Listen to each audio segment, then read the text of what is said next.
Kopi sudah menjadi teman penyambung lidah bagi banyaknya manusia modern saat ini. Minuman yang dahulu hanya lekat dikonsumsi oleh pria dewasa telah berubah menjadi minuman membumi yang dinikmati oleh berbagai kalangan. Tidak ada dokumen yang jelas mengenai peristiwa pertama kali tanaman kopi ditemukan.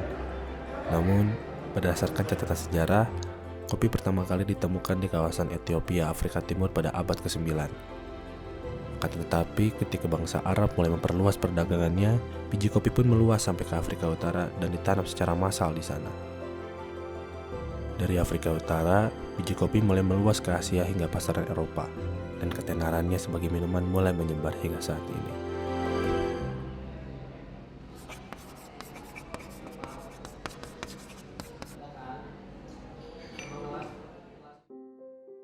Berawal dari bentuk traumatis masyarakat Jawa Barat, kini kopi telah menjadi teman bagi semua kaum, sebuah konsumsi yang lekat, tanpa sekat, dan bersahabat. Sebenarnya kalau kita ngelihat dari sisi sejarah Jawa Barat, sebetulnya Banten sih itu adalah tempat di mana kopi pertama kali ditanam di negeri ini. Penanaman pertama dilakukan di muara Sungai Cisadane, tapi tidak berhasil. Kemudian ditarik masuk ke dalam benteng dalam Batavia. Lalu setelah terbukti berhasil dan ada restu dari 17 tuan besar penguasanya VOC waktu itu, maka kopi mulai ditanam mulai dari pesisir utara dari Priangan, kemudian bergerak ke selatan, ke Cianjur, ke Kerawang, dan sebagainya. Kalau kita ngelihat dari sejarah penanaman kopi di Indonesia, iya, di Jawa Barat. Sebenarnya kopi itu buat orang Jawa Barat menarik. Kenapa? Karena harap diingat bahwa dia pertama kali ditanam di Jawa Barat, tapi kemudian di sekitar tahun 1870-an dia punah. Kenapa punah? Ada satu penyakit yang namanya karat daun, di mana mayoritas kopi yang ada di Jawa Barat mati, dan akhirnya oleh Belanda waktu itu diubah menjadi tanaman kina, menjadi teh. Itulah sebabnya kenapa kalau kita memperhatikan tradisi orang Jawa Barat, orang Sunda, kita bertamu, kita ke rumah makan, disuguhinnya teh, bukan kopi. Kenapa? Karena ada satu periode di mana kopi itu tidak ada, kopi itu barang langka. Kopi baru mulai ditanam lagi di Jawa Barat di sekitaran tahun 2000-an. Dunia telah mengkonsumsi kopi Indonesia sejak tahun 1711, di mana kopi dari Indonesia bersaing dengan kopi yang dijajakan oleh para saudagar Arab dari Yemen dan Mocha. Sekarang, seluruh kawasan Khatulistiwa telah menanam kopi. Namun, pada periode 1700 sampai 1900-an, Indonesia pernah menghilang dari persaingan itu. Hingga pada akhirnya pada periode tahun 2000-an, Indonesia mulai muncul kembali ke dalam persaingan dunia. Sebetulnya pengalaman paling bangga adalah ketika tahun lalu Pemprov Jawa Barat dengan nekatnya, alhamdulillah nekat sih, itu bikin booth di event World of Coffee di Milan. Jadi awalnya itu karena sebenarnya kan memang ada visi Pak Gubernur ya, yang sebenarnya menginginkan bahwa kopi Jawa Barat ini mendunia, karena beberapa kali bawa pada saat perjalanan dinas ke luar negeri, terus banyak yang suka lah intinya seperti itu. Dan juga kan ketika diskusi dengan beberapa teman di dalam dunia kopi ya, mereka menyebutkan bahwa kualitas kopi Jawa Barat itu sebenarnya bagus gitu ya, masuk ke dalam kategori specialty. Nah, dari situ kemudian kita mulai merancang kegiatan ya yang kira-kira bisa memperlihatkan showcasing lah kira-kira produk Jawa Barat itu dalam khususnya kopi itu seperti apa gitu. Jadi waktu itu memang pas gitu ya, pas ininya Milan, dan kemudian kita juga pada saat itu sudah merencanakan setahun sebelumnya. Jadi deh acara yang Milan itu yang 2022 ya. Jadi waktu itu kita minta Kang Adi Tarupraceka untuk melakukan kurasi dari 5758 karena kan dia lab certified lab untuk SCAI kan untuk kurasi kopi. Ketika ada pameran di Milan tersebut, kami berhasil menunjukkan bahwa di Jawa Barat itu kita nggak cuma punya Arabica, kita punya Robusta juga, dan kita punya Liberica. Dan dengan tata cara sangrai dan seduh yang benar, kita bisa menawarkan karakter rasa yang sangat luas dan sangat menarik. Sampai di titik ada yang tiap hari datang, karena kopinya selalu digilir bergantian. Dia tiap hari, bahkan bisa bilang sehari 2 kali datang untuk yang, oke, lu nyajin mana lagi, gue nyajin mana lagi, dia nungguin itu. Ada orang dari Uganda sama dari Vietnam datang untuk melihat Robusta sampai nanya, ini Robustanya kalian apain bisa sampai rasanya seperti itu. Ada orang yang, nggak cuma orang sih, ada serombongan orang yang datang hanya untuk nyobain Libericanya. Jadi Jawa Barat punya potensi yang sangat besar. Hey guys, I'm Patrick, a coffee roaster from Germany. This is my first time having a Liberica coffee. from West Java, and it's absolutely beautiful. Saya suka Indonesian kopi. Ini kopi Liberica dan ini kopi Arabica. Well, I'm trying Liberica here, and it's my first time. And I was expecting a very bitter coffee that I wouldn't like, but to be very honest, I like it. And I think it's really cool that you guys have this on the stand because you make a lot of people happy with their first time Liberica.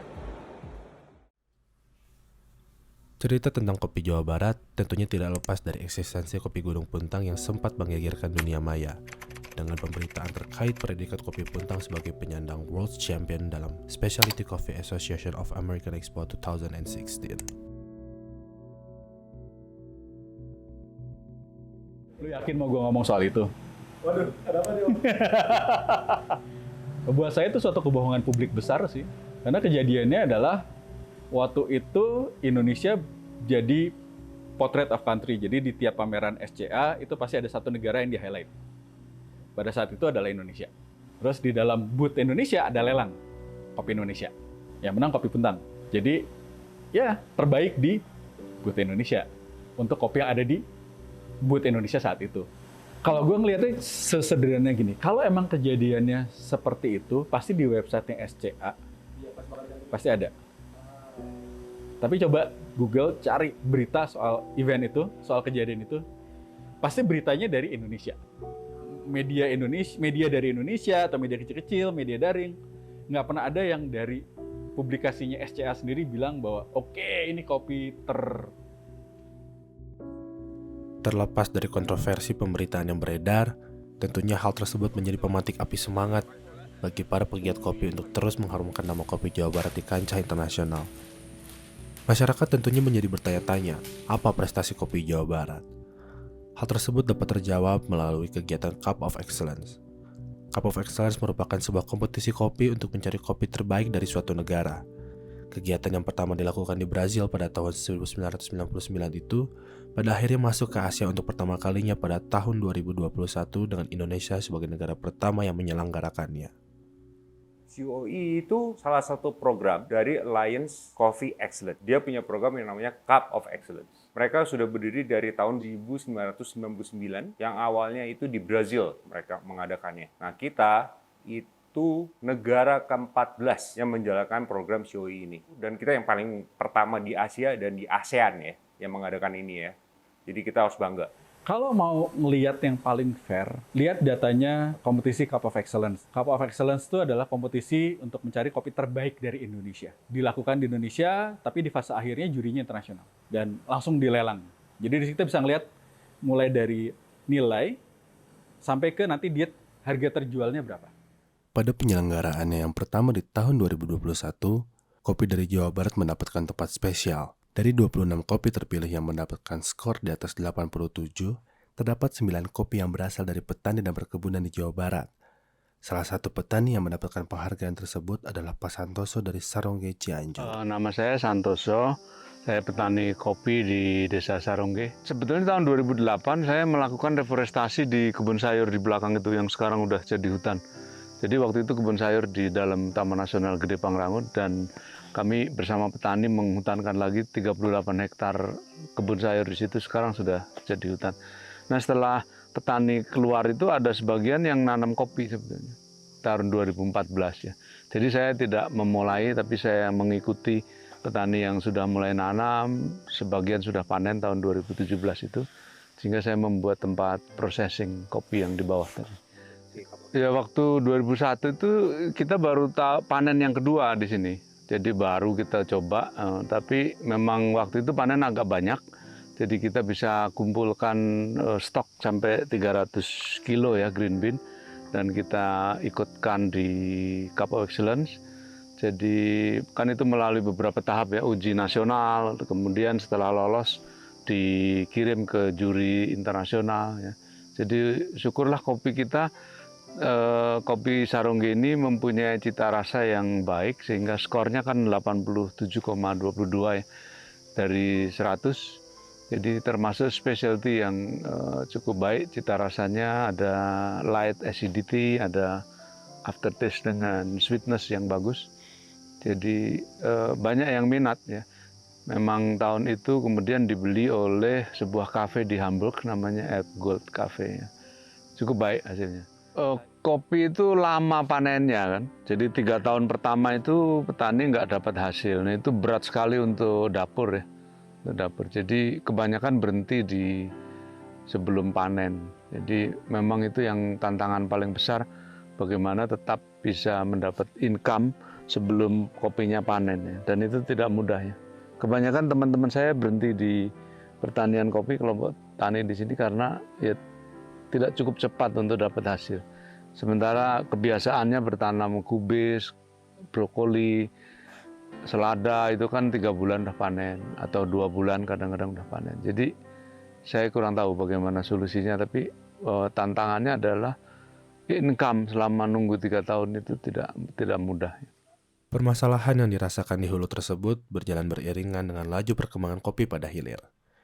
Di kawasan Tanah Pasundan, perkembangan kopi tidak hanya berada pada sektor hilir.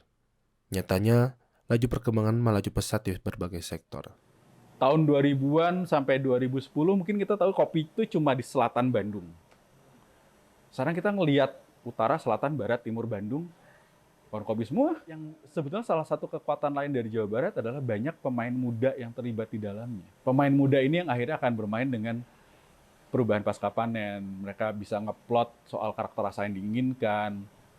Beda dengan petani kopi di daerah mungkin Sumatera yang sudah bergenerasi-generasi, dan ketika mereka sudah melakukan sesuatu selama beberapa generasi, perubahan itu kan sesuatu yang sangat sulit. Sebenarnya saya kurang begitu tahu ya, tapi yang cukup menonjol kan banyak daerah seperti Garut, Bandung itu yang produksinya jauh lebih banyak dan variatif ya. Dan saya perhatikan sebetulnya kesempatan untuk tumbuh itu besar sekali setelah dibukanya policy tentang perhutanan sosial di Jawa Barat, yang sebagian tanah negara, hutan negara itu dijadikan kawasan hutan dengan pengelolaan khusus ya. Jawa Barat itu kebagian 330.000 hektar. Kalau itu bisa dimanfaatkan untuk petani yang tergabung dalam kelompok tani mengelola hutan sosial, saya kira akan bagus pertumbuhannya. Kopi tentunya telah menjadi komoditas penting yang dekat dengan kehidupan masyarakat Jawa Barat. Selain sebagai teman ketika bercakap, kopi juga menjadi penyambung hidup dari banyaknya orang. Orang-orang yang menggantungkan nasibnya pada sebuah biji kecil yang melalui banyak perubahan. Yang awalnya sebuah barang agraris berubah menjadi sebuah komoditi, menjadi suatu konsumsi yang adiktif hingga berakhir menjadi sebuah tradisi.